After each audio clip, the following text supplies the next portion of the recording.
Your next unforgettable experience can happen anytime. Take an Amex card with you for rewards wherever you go. Morning coffee run with an old friend?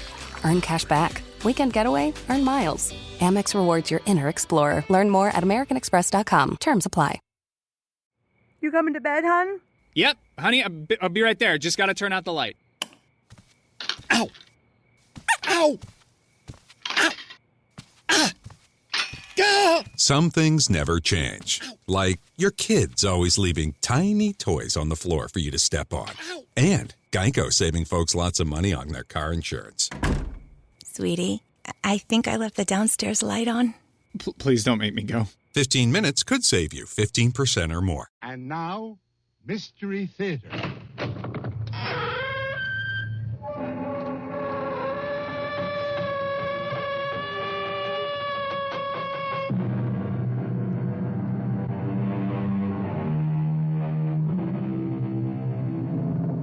Come in. Welcome. I'm E.G. Marshall. Most people look upon their own everyday lives as being routine, without much excitement. But that shouldn't stop anyone from having an active imagination. This is why we make our escape from the humdrum with stories of adventure, mystery, and murder. Another mental activity most people enjoy is fitting together the pieces of a puzzle. The stranger the shapes, the more challenging that puzzle becomes. Our present puzzle concerns a young man who is called upon to use all his wits in figuring out the whereabouts of a string of deadly pearls. Now, it's absolutely essential, Keith, that you understand the importance of this assignment. I believe I do, sir. If those pearls aren't recovered, and recovered soon, it's an established fact that someone else will die. I understand. And no matter what happens, no one on that island must have any idea who you really are or what you're doing there. Check. You better be a good actor. I think I can manage that. What do I have to lose? You could lose your life.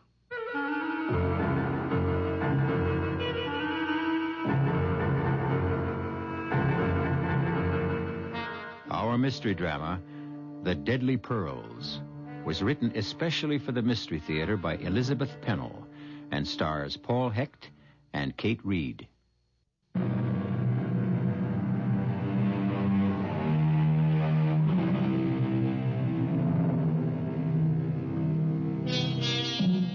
Although the FBI and the Honolulu police were in on the case, because of certain peculiar circumstances, it was important that the criminal be apprehended by a private investigator. This hazardous assignment went to Keith Spencer, a young man who had proved his physical courage in wartime service. But other qualifications were required for the job, as explained when Keith had his final briefing in San Francisco with the head of the Gordon Investigating Service. Afraid we've given you a rough time these past few days. Oh, I didn't mind, sir. Only I am anxious to get going. You do type, don't you? Sure. Well, I'm afraid you'll have to prove it, so let's do two things at once. Take over this typewriter, and I'll dictate some paragraphs. Okay, shoot. I, Keith Spencer, am unmarried, with no living relatives, and no dependents. From this day forward, and until the completion of this assignment, I have assumed the identity of Robert Keith Ryder, and under no circumstances will I reveal my true identity. Is that all? Yeah, if you'll sign it. Sure, got a pen? Here. Oh, I suppose you should have signed a statement about your ability to play bridge. What? You did assure us that you play at least an average game of contract. Well, sure, but I didn't realize it was all that important. It could be crucial. Our three suspects are avid bridge players, when they can find a fourth. Okay. Now, before I leave, let's go over the basic facts once more. All right. The missing pearls were cultured. A single strand, about 24 inches long. So they'd hang down about 12 inches if someone was wearing them. They don't sound very spectacular. Yeah, but they are. Jonathan Kohlmeyer, who bought them, was a partner in a watch company which made radium dials. And somehow he managed to have the pearls treated with radium so they would glow in the dark. When he first thought up this scheme, did he have an ulterior motive? Who knows? It was what happened later that we care about. And you don't think he started out as a murderer? Well, that's beside the point. He became one. And when he found out how easy it was, he did it again 3 times. Now, clue me in. Who did he bump off first? The first woman he gave the pearls to was said to be very frail. When she died in an accident, Kohlmeyer was in a state of shock. So no one accused him of complicity in her death. Yeah, but apparently he did retrieve whatever presents he'd given her. Oh, yeah. He was that type. Then he got married. He gave the pearls to his bride, who wore them constantly. She loved that string of pearls. How long did she last? Radium can be a slow death. But it caught up with her after a while, and when she was dying, the doctors suspected radium poisoning. So why didn't they nail her husband right then? It never occurred to anyone to suspect the pearls. How could any smart murderer pull the same stunt again? He fell in love with a young and brainless beauty. Must have really liked her because he didn't give her the pearls for a long time. Not till he retired and they moved to Hawaii. What did she do to deserve such a present? Started playing around with another man. That did it. Kohlmeyer gave her the pearls. She moved out, went off with the pearls and her new boyfriend to a scarcely inhabited island, a small one, well offshore from Oahu. And when she developed an unexplained malady, the boyfriend left her. Big-hearted guy. Well, after her death, there was an autopsy. And this time, no question. Radium poisoning. Now, why didn't the police move in and confiscate the pearls? There were no pearls to be found. Now, isn't it possible that Kohlmeyer had been there and gotten them? No way. Kohlmeyer committed suicide without returning to the islands. Without a confession about what he'd done? Good Lord, no. He was a respected businessman. Now, you think the pearls are still on the island? We're sure of it. But more than that, Keith, we've narrowed down to 3 people who lived nearest the cottage where the last victim died. So my job, then, is to make friends with these 3 people and find out quietly which one of them has the deadly pearls. Well, you make it sound too easy. Each of these people is highly eccentric. The few people who come and go from that island are under constant surveillance. Including me. Naturally. The pearls were usually kept in a narrow box. It looked like an ordinary jeweler's box, but it was made of lead. Protection against the radium, of course. Means it would be heavier than most boxes that size. Well, that makes it seem more elegant. The box is covered with purple velvet and lined with satin. How original. I know. It won't look much different from any jewel box you've ever seen. I can't help thinking how useful a Geiger counter would be. That's totally out of the question. When you bring a Geiger near a suspected object, it starts ticking. Sure, I know. No gadgets to make life easier. Just your own ingenuity. And it better be damn good. Well, there's not much more I can say, except to wish you luck.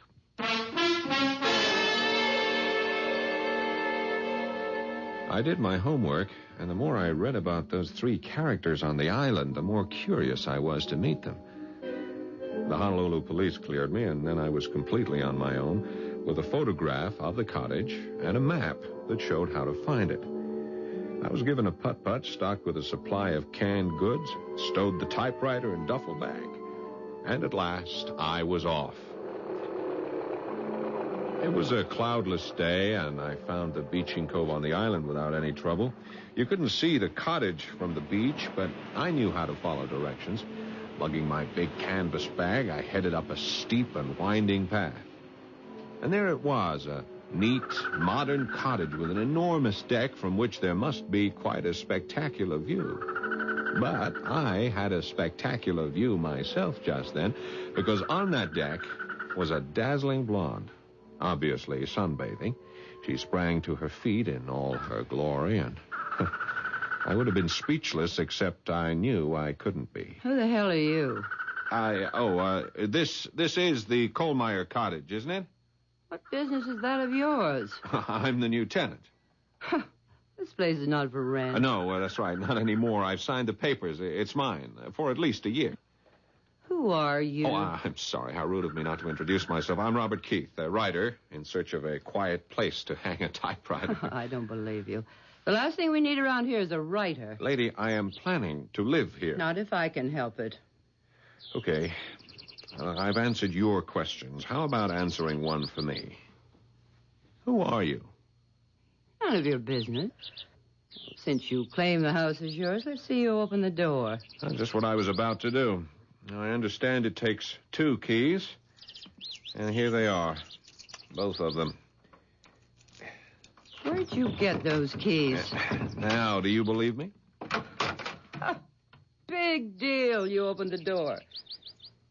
And now I know who you are. You're a policeman. They sent you here to spy on us. Well, I'm not going to stand for it. When the supply boat comes around tomorrow, I'll send a message back to my lawyer. No penny anti-flunky is going to be spying on me. I assure you I'm not Don't going to bother be... to unpack your things, Robert Keith, because tomorrow... really, Miss... Mrs. Walsh. Mrs. Barbara Walsh. And you'll find that I have protection against people like you. The gorgeously suntanned Mrs. Walsh slipped her feet into sandals, picked up her beach towel from the deck, and started along the path which led from the north side of the cottage. You must understand that during our entire conversation, Barbara Walsh was completely in the buff. No bikini, nothing. Except around her neck and dangling in long loops over her well-formed body. Not pearls, but necklaces made of those decorative native seeds strung together.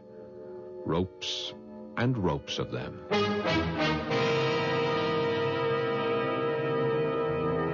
Robert Keith may have thought he was prepared for anything, but this introduction to his new home was an unsettling experience he hadn't counted on.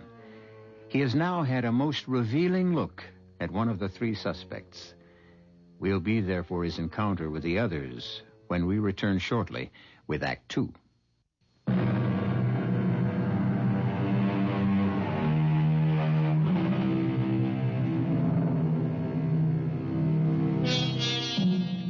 Robert Keith found the cottage very much to his liking. He had expected something rather dark and sinister, but one wall of the living room had a big picture window, and in the bedroom there was a slanting skylight directly over the bed. It was certainly no place to hide, and Keith realized that whatever he did could be watched at close range, if anyone cared about what he was doing. He spent the first evening getting settled, and after a late supper of canned goods, he turned in for the night. At about 3 o'clock in the morning, he was sleeping soundly when... What the devil? Hey, who's out there? Well, bless my soul. Hey, would you mind pointing that gun in another direction? Not until I find out what you're up to. Now, look, I was sound asleep. I'm living here. No one lives in this house. Put up your hands. Now, put down your gun, would you, sir? Sir, I'm a man of honor. Colonel George Madison's the name, Army retired. And no one sets foot on this island without reporting to me. Yeah, well, I was sorry. I didn't know that, Colonel. And if you'll come in, I'll show you my credentials. What the hell's that? Is there someone else out there? No. Wait a minute. I'll check you out later. Right now, I recommend you go back to bed. Oh. There's a wild boar under the deck, and I aim to get him.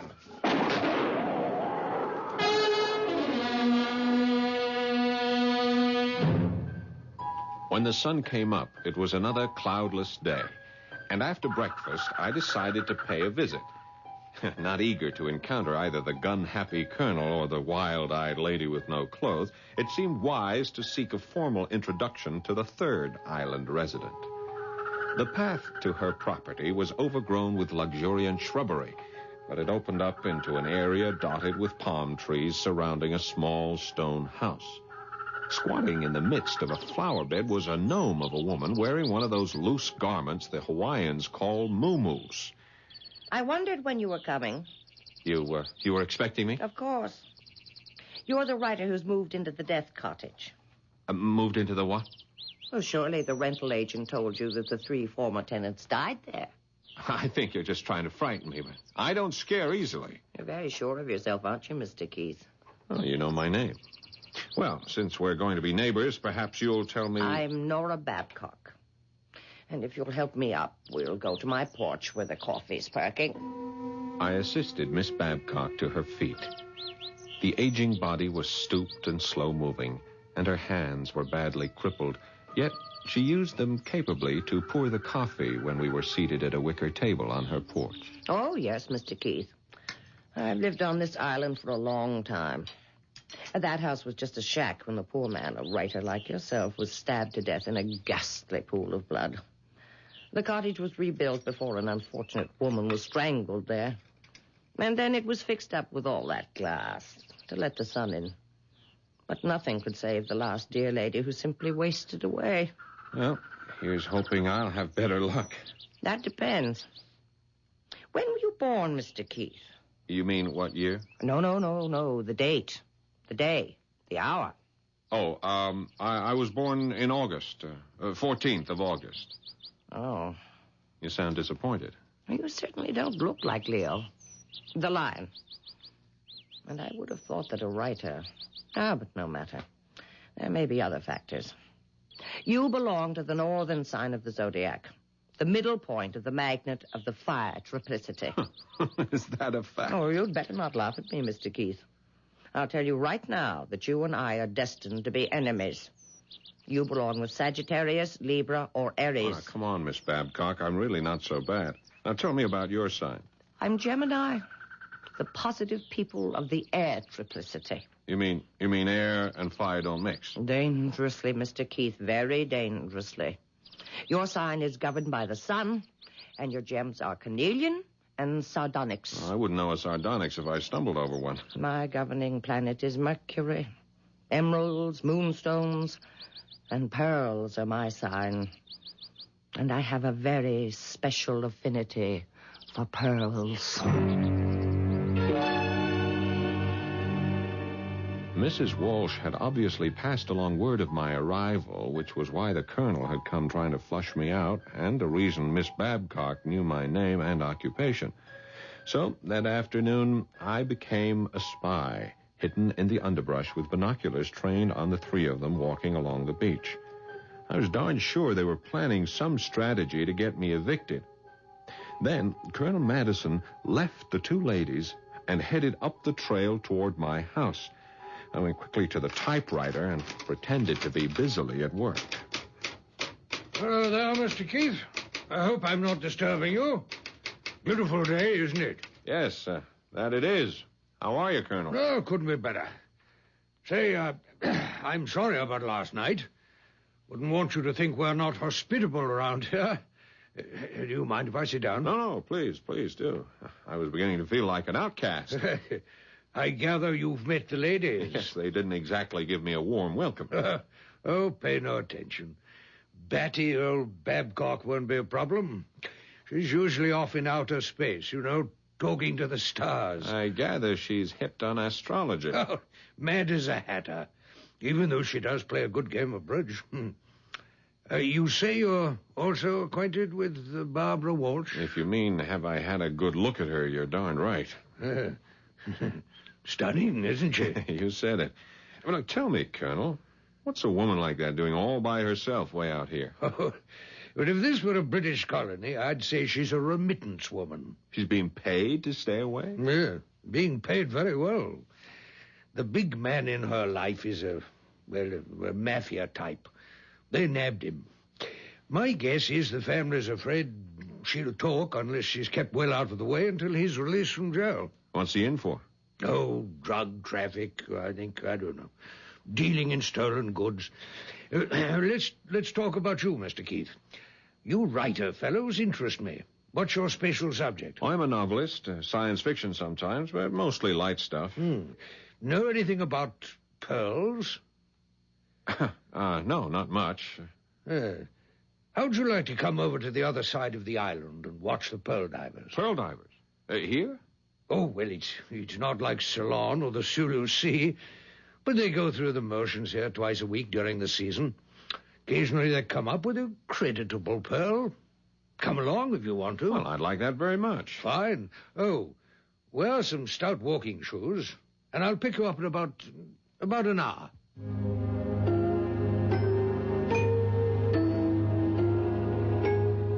The colonel arrived in his old army uniform carrying a sturdy walking stick. We started off on a barely marked trail, and I marveled at the beauty of the place with its lush flowers and brightly colored birds. Not that way, Mr. Keith. We take a sharp turn over here. Go up the hill. Just a minute. This island must be more populated than I thought. I hear music. Oh, that's just Barbara Walsh with her radio going. She has it on all day long. That or her stereo. Come along. Get ready for a steep climb. The path went straight up, and I had to scramble to keep the colonel from getting too far ahead. But quite suddenly, all the lush greenery ended, and we came out on a rocky promontory overlooking the sea. We made it. That's quite a view. Hey. Now, you see those small boats way out there? Yeah? Those are the oyster fishermen. The flat-bottomed boats are dragging nets. Uh-huh. And from those kayak-looking things, you may be able to see the young men diving. Won't they come closer to shore? No, not much closer. It's too treacherous when the tides are running as high as they are today. Go on, out on that big rock so you can get a better look. Is it steady? Oh, like Gibraltar. Go on, Mr. Keith, out further. Don't be afraid. Watch your step, Mr. Keith. Hey. Oh, merciful heavens. Help me, Colonel! Help me! Hang on, Keith, hang on. I'm trying to get a foothold. Here. Grab my walking stick. I grabbed the stick because I had to, even though I knew it was the same stick that had been pushed into the middle of my back just a moment before.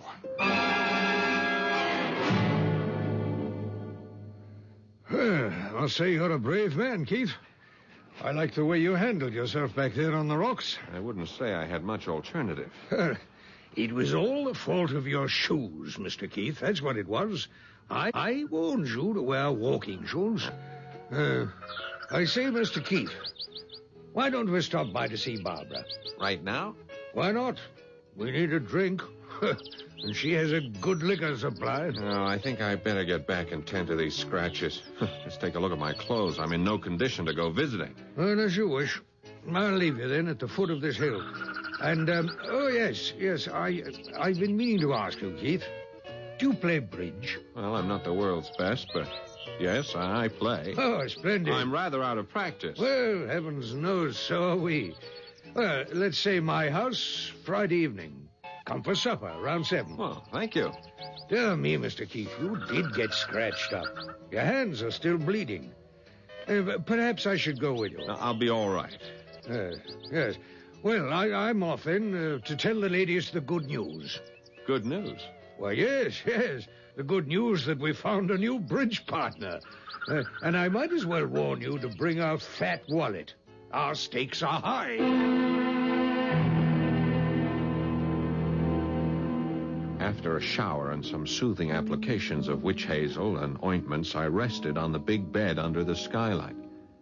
The front door was wide open for the benefit of a magnificent sea breeze.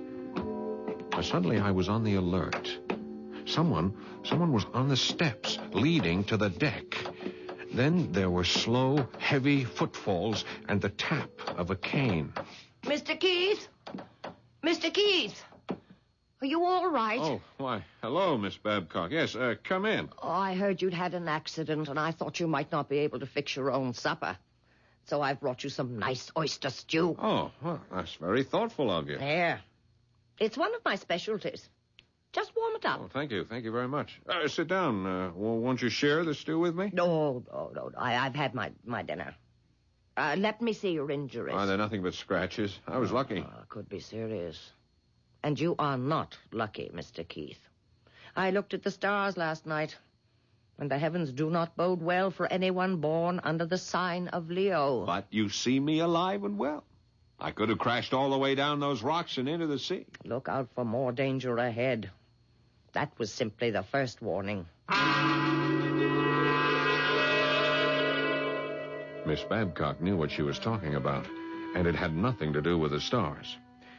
I heated the oyster stew, and it was delicious. In fact, the best I've ever tasted.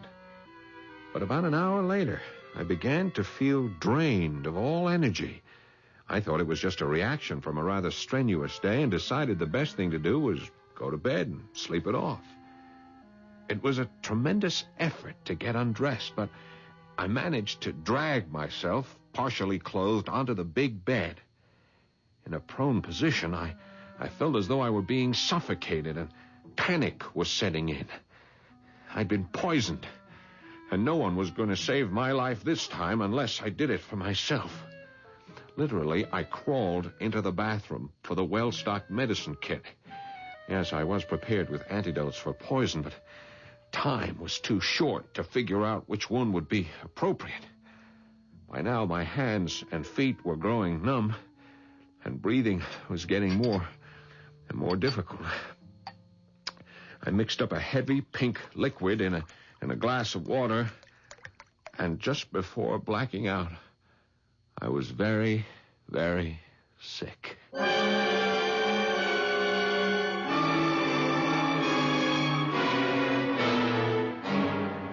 When I came to, I was lying on the bathroom floor, weak but grateful to find I was still alive. Very slowly, I got to my feet and staggered toward the bedroom, hoping at last to sleep off the effects of whatever had been in that poisonous stew. But my whole body sagged, and I knew I'd never make the bed, so I eased myself down on a narrow couch in the living room and fell instantly into a heavy slumber. Once again, it must have been about 3 o'clock in the morning when there was a sound which would have awakened the dead. The skylight in the bedroom, back flat against the wall. I waited for minutes that seemed like an eternity. No movement. Absolute silence. So I crept into the next room, armed with a flashlight, and cupping the beam, examined the bed. It was a mass of shattered glass. In the darkness once more, I moved stealthily to the front door, opened it without a sound, and stared into total blackness. Slowly I raised the flashlight and then snapped it on full beam. Pointing straight down the path, facing directly toward me, stood the statuesque Mrs. Barbara Walsh, fully clothed in a long, dark kimono. And over her breasts hung a necklace of gems which burst into life like 4th of July sparklers.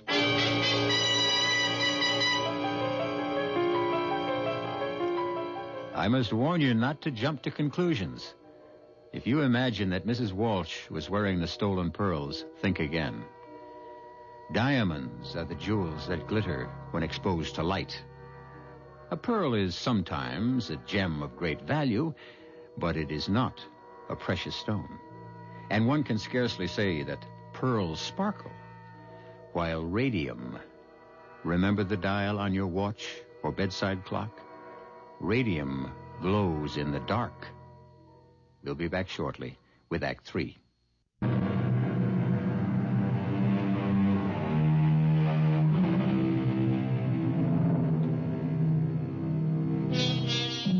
Mercifully for Robert Keith, the next 2 nights and 3 days were totally uneventful.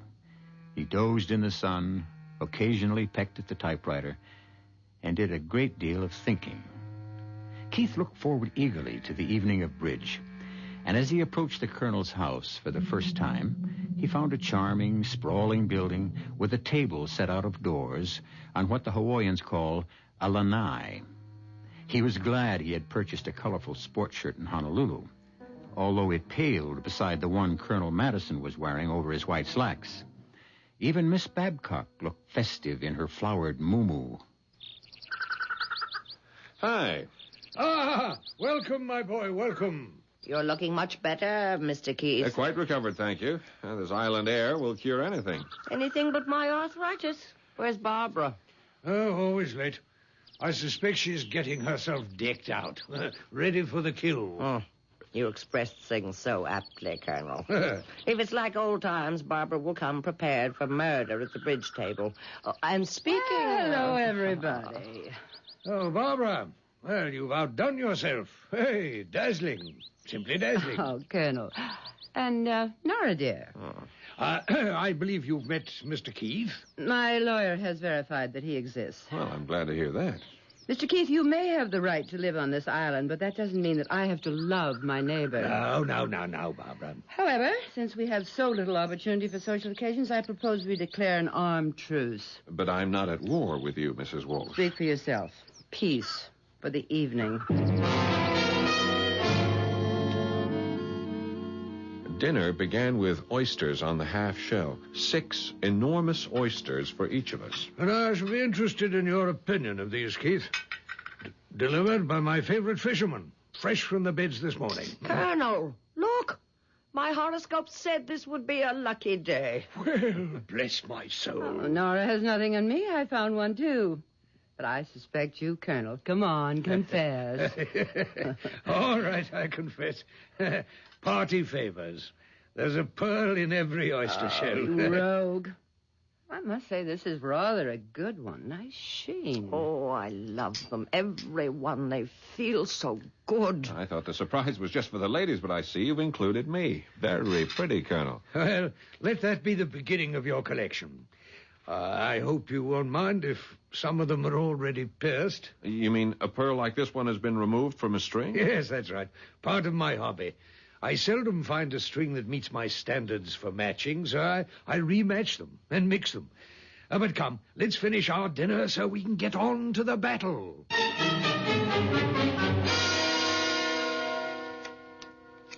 Afraid I'll have to pass. I say 3 no trump.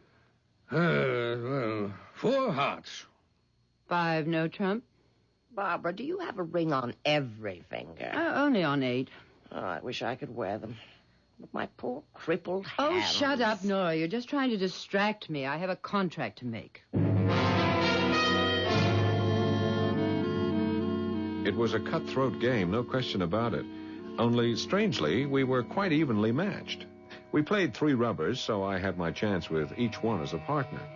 By this time, we were on a first-name basis. Well, that's it. And as usual, top honors go to the ladies. In points, let's see. Barbara's first, then Nora, followed by Bob, and as is proper for a gracious host, I'm last. It'll take a minute to figure out who owes what here. I think the prize should go to Robert and me for that last small slam. I wouldn't have dreamed that a Leo and Gemini could work so well together. And tell me, Robert, never Bob. Isn't there some way you could find out the hour of your birth? What rubbish. Well, if it would please you, Miss Nora, I suppose I could write and ask my mother. Well, you do that. It's very important. Oh, Nora. Speaking of my mother, you've all given me a very good idea. Look, I'd like to send her a present. A present for your mother? You'll think I'm sentimental, but many years ago, my dad gave her a string of pearls as an anniversary present, and, well, they were her greatest treasure. Dad's been dead a long time now, and she was heartbroken when the pearls were stolen from her New York apartment. Oh, well, say no more. I'll fix you up. How much do you want to pay? All right, now, just a minute, Colonel. I'm afraid you deal in merchandise that's too rich for my blood. I'm talking about a simple string of cultured pearls. Couple of $100? Now you're on the right track. Ridiculous. Excuse me, everybody, but I'm very tired. Time to go home. Well, I'll be happy to escort the ladies. Don't bother with me. Perhaps you're not aware that I spend most of every night wandering around the island alone. Oh, go with them, Barbara. Well, you'll have to help me with the dishes. That does it. Walking with Nora Babcock was a tortuous business, and I had a feeling she was in pain every step of the way. And we lost sight of Barbara, although she had an unsettling trick of appearing on the path, sometimes in front of us, sometimes behind. When we reached the door of Nora's house... She's out there somewhere, and I don't want her to hear. If you'll come to my house tomorrow afternoon, I'd like to talk to you about those pearls for your mother. Fine. What time? Around 2 o'clock. Okay, be seeing you. Good night. And now you may have the pleasure of seeing me home. Oh, yeah, this is a pleasure and a surprise. You want to know what I have against you, don't you? I am curious. Well, come to my house for a nightcap, and I'll tell you.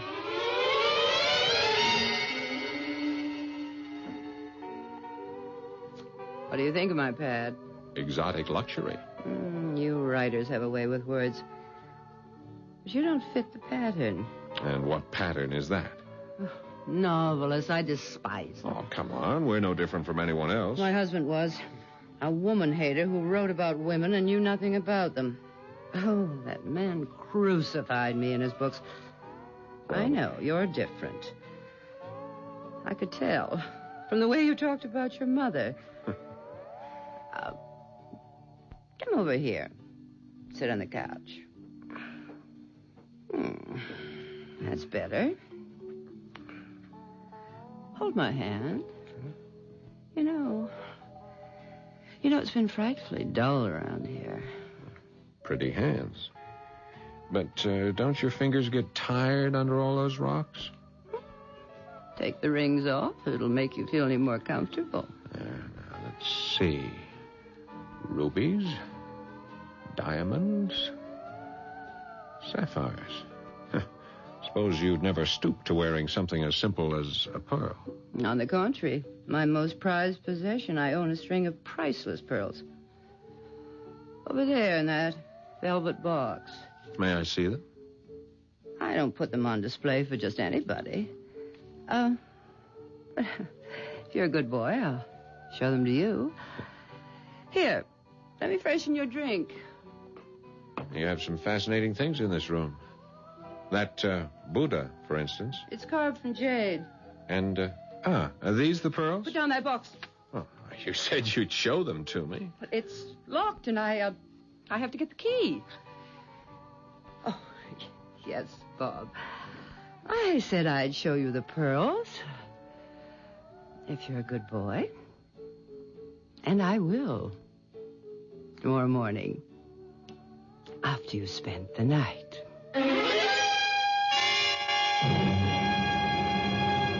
When I was having breakfast next morning in the sunshine on my deck, yes, I was alone. I had not spent the night with Barbara Walsh. In my line of work, it has to be business before pleasure.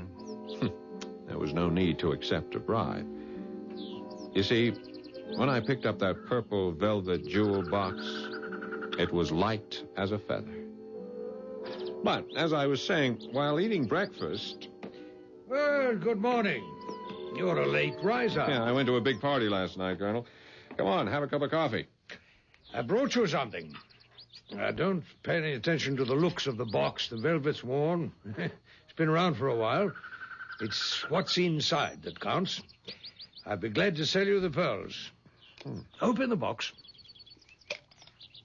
Oh, they're beautiful. Well, these are not the ones we were talking about last night. I mean, this is a double strand. Obviously far more expensive. I know. They can be sold for several $1,000s someday.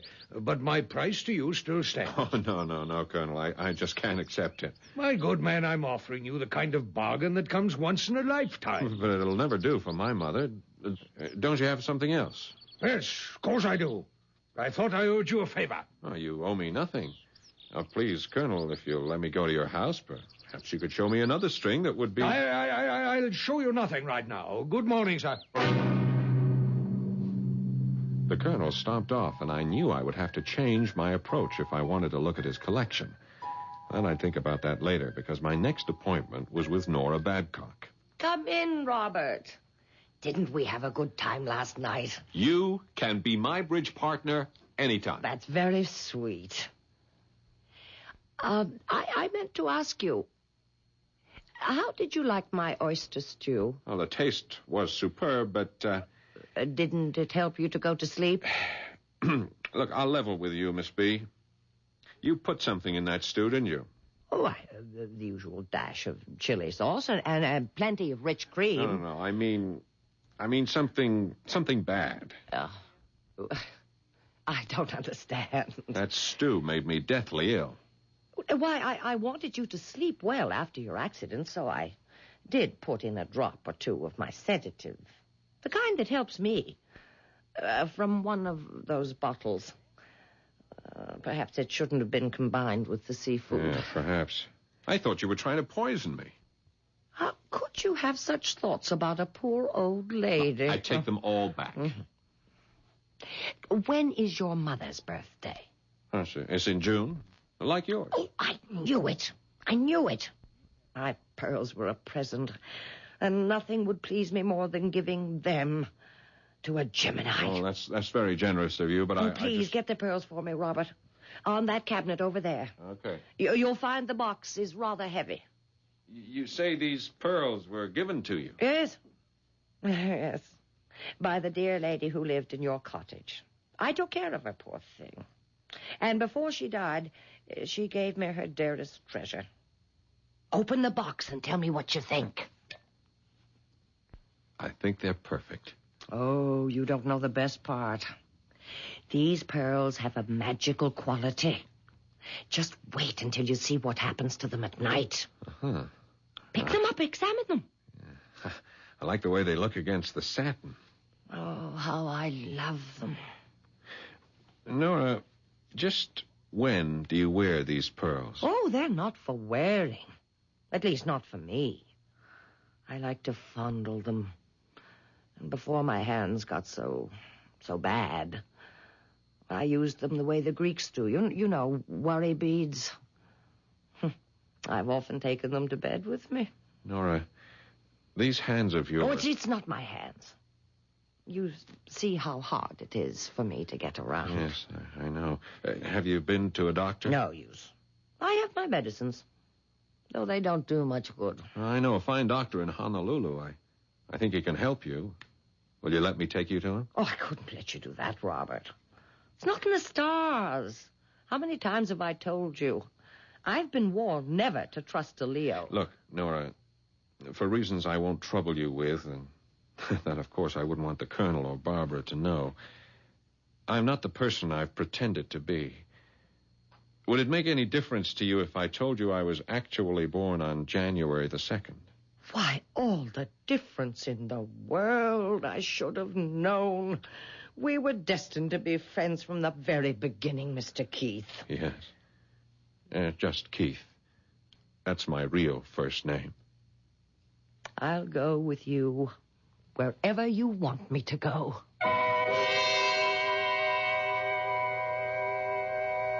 Case closed. Miss Babcock's destiny was not written in the stars, even though she went to her grave believing it was. The deadly pearls were taken out of circulation, and Nora Babcock was given the best of care in a hospital, where they did what they could to ease the pain during the short time she had left to live. It was thought best not to shatter her dream, so she never knew that Keith Spencer was an orphan, or that her treasured pearls had been anything but a comfort. I'll be back shortly.